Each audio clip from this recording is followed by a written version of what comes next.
The Supreme Court of India, as the highest court, holds broad powers in jurisdictions, encompassing original, appellate, and advisory jurisdictions.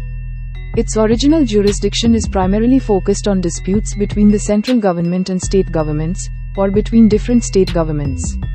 It also has the power to issue writs to enforce fundamental rights under Article 32.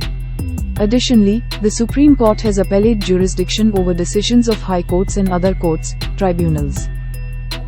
Original jurisdiction. 1. Disputes between the Union and states.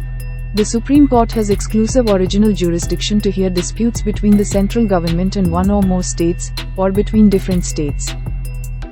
2. Enforcement of fundamental rights.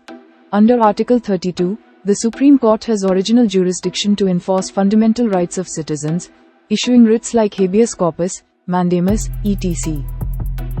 And 3. Transfer and withdrawal of cases. The Supreme Court can transfer cases between high courts or withdraw cases from high courts and dispose of them directly if deemed necessary.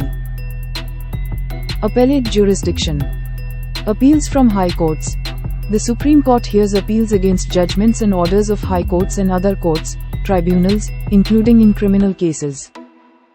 Special leave petitions. The Supreme Court can grant special leave to appeal, SLP, against any judgment or order of a court or tribunal, even without a certificate from the High Court in certain cases. Advisory jurisdiction. Advisory opinions. The President of India can refer matters of public importance to the Supreme Court for its opinion, which is non-binding. Other powers. Power to declare laws unconstitutional, judicial review.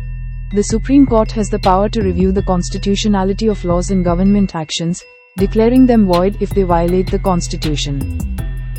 Power to punish contempt of court.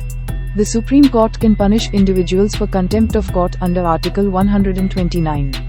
Thanks for watching. If you liked this video, please like, share, and comment.